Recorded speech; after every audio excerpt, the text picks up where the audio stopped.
Good morning. কালি আমি স্বৰচিহ্ন শিকিছিলোঁ। আজি আমি শিকিম ব্যঞ্জন বৰ্ণত স্বৰচিহ্নৰ যোগ কেনেকৈ কৰা হয়। তো স্বৰবৰ্ণখিনিতো তোমালোকে জানাই। আমি কালি শিকিছিলোঁ স্বৰচিহ্ন কি হয় আৰু ইয়াৰ ব্যৱহাৰ কিয় প্ৰয়োজনীয়। এতিয়া চোৱা, এইখিনি হ'ল স্বৰবৰ্ণ। স্বৰবৰ্ণটো আমি আগত শিকিছোঁ। অৰ কোনো চিন নাই, আৰ আকাৰ, আৰু ইয়াত স্বৰবৰ্ণ হিচাপে স্বৰচিহ্নখিনি দিয়া আছে। তাৰপিছত আহা ব্যঞ্জন বৰ্ণত আমি ইয়াক কেনেকৈ যোগ দিওঁ বা ইয়াৰ ব্যৱহাৰ কেনেকৈ কৰিম। চ' ইয়াত একো চিন নাই কাৰণে ক, কিন্তু মই কৈছিলোঁ নহয় অত যিহেতু নিৰ্দিষ্ট কোনো চিন নাথাকে, কিন্তু ই ব্যঞ্জন বৰ্ণৰ উচ্চাৰণৰ শেষত যুক্ত হৈ থাকে ধ্বনি হিচাপে। ক যোগ অ।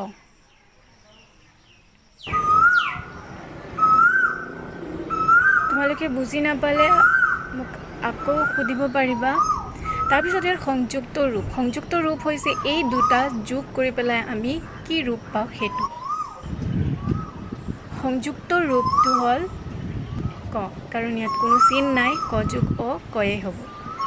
তাৰপিছত উদাহৰণস্বৰূপে আমি ল'ব পাৰি ক যোগ ল কল।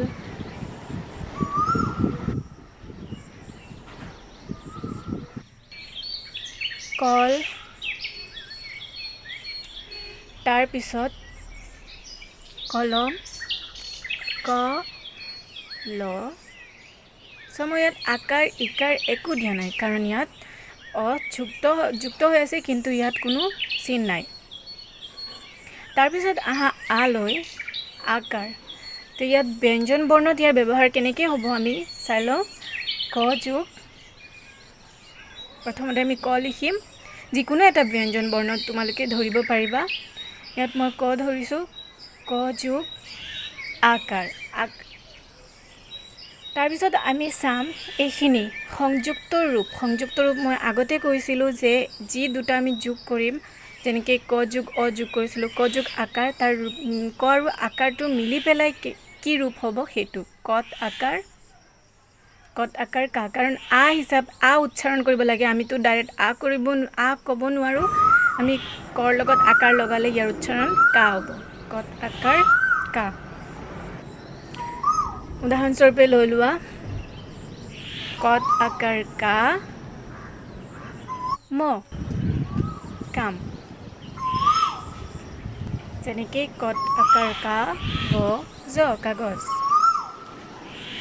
তাৰপিছত আহা হ্ৰস্বইলৈ।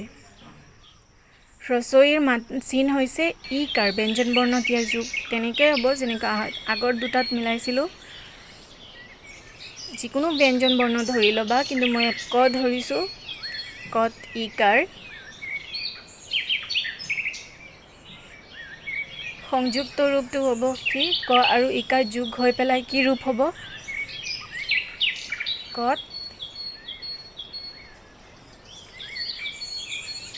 কত ইকাৰ কি।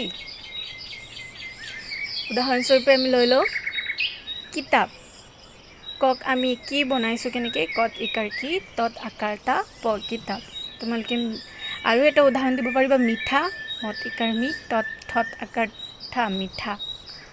তাৰপিছত আহা দীৰ্ঘইলৈ। দীৰ্ঘই ইয়াত ই কাৰ। দীৰ্ঘইৰ চিনটো কেনেকৈ আমি ব্যৱহাৰ কৰিম। যিকোনো এটা ব্যঞ্জন বৰ্ণ ল'ব পাৰিবা। মই ইয়াত ব লৈছোঁ। বত দীৰ্ঘ ইকাৰ। ব যোগ দীৰ্ঘ ইকাৰ। ব যোগ দীৰ্ঘ ইকাৰ, ইয়াৰ সংযুক্ত ৰূপ হ'ব বত দীৰ্ঘ ইকাৰ বি।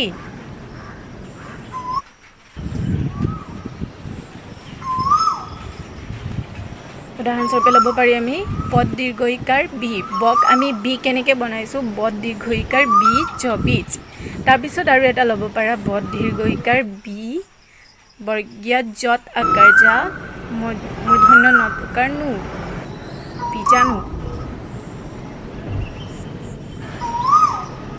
তাৰপিছত আহা হ্ৰস্বউৰ ইয়াত যোগ কেনেকৈ কৰিম আমি। যিকোনো এটা ব্যঞ্জন বৰ্ণ লোৱা। মই লৈছোঁ ক যোগ উকাৰ ইয়াৰ উচ্চাৰণটো উৰ নিচিনা হ'ব লাগে সেইকাৰণে কটোক আমি কু বনাওঁতে আমি এইটো ব্যৱহাৰ কৰিব পাৰি কট উকাৰ কু তাৰ পিছত উদাহৰণস্বৰূপে লৈ লোৱা কট উকাৰ কু লত ইকাৰ আগতে আমি ইকাৰ কেনেকৈ যেতিয়া ই উচ্চাৰণ কৰিব লাগে তেতিয়াহ'লে ইকাৰ যোগ দিওঁ লত ইকাৰ লি দীৰ্ঘ উ এতিয়া যিকোনো ব্যঞ্জন বৰ্ণ লৈ লোৱা দীৰ্ঘ উ ক ল'ব পাৰিবা মই ইয়াত প্ৰথম চ লৈছোঁ প্ৰথম চ যোগ দীৰ্ঘকাৰ ইয়াত আমি চোৱা প্ৰথম স্বৰ আমি দীৰ্ঘকাৰ আৰু উকাৰ তলত লগাওঁ দীৰ্ঘ উকাৰ প্ৰথম স্বৰ দীৰ্ঘ উকাৰ চু মূৰ্ধন্য ন চুন যিকোনো এটা উদাহৰণ ল'ব পাৰা তোমালোকে তাৰপিছত আহা ৰিৰ যোগটো ইয়াত ৰিৰ নিচিনা উচ্চাৰণ হ'ব সেইকাৰণে আমি ইয়াত যিকোনো এটা বৰ্ণত যদি লগাওঁ ইয়াত তলপিনে লগাম ক যোগ ৰি তাৰপিছত ইয়াৰ সংযুক্ত ৰূপ দেখাওঁতে আমি বাওঁ চাইডতো লগাব নোৱাৰি সু চাইডতো লগাব নোৱাৰি আমি ডাইৰেক্ট তলত লগাম তাৰপিছত ক ত্ৰিকাৰ ক্ৰি মূৰ্ধন্য খত ইকাৰ সি কৃষি তাৰপিছত আহা এলৈ এৰ স্বৰচিহ্ন হৈছে একাৰ এতিয়া আমি ইয়াৰ যোগ কেনেকৈ দিব লাগে কোনো এটা বৰ্ণত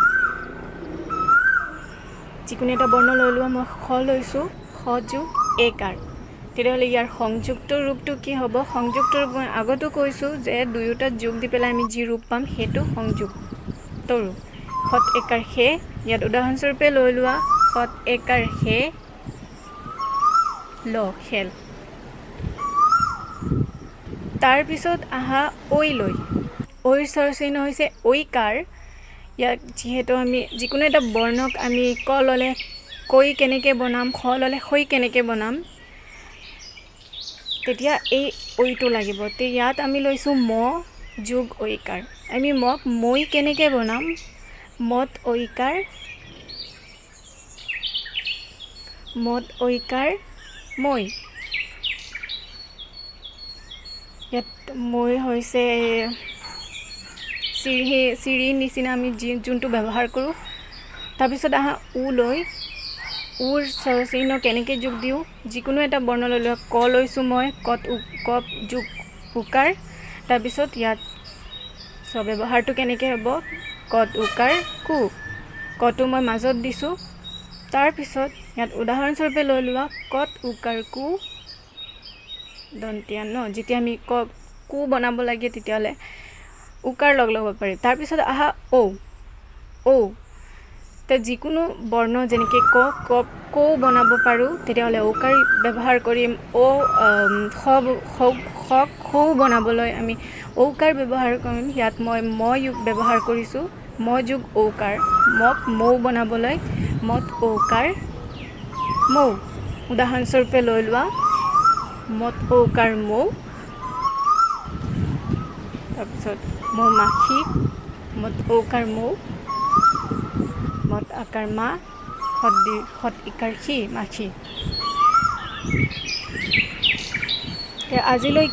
আজিলৈকে ইমানখিনি থাকক তোমালোকৰ আজি আমি শিকিছোঁ স্বৰচিহ্নৰ ব্যৱহাৰ কেনেকৈ কৰিব লাগে আৰু উদাহৰণস্বৰূপে যদি তোমালোকে বুজি নোপোৱা এইখিনি তেতিয়াহ'লে মোক আকৌ সুধিব পাৰিবা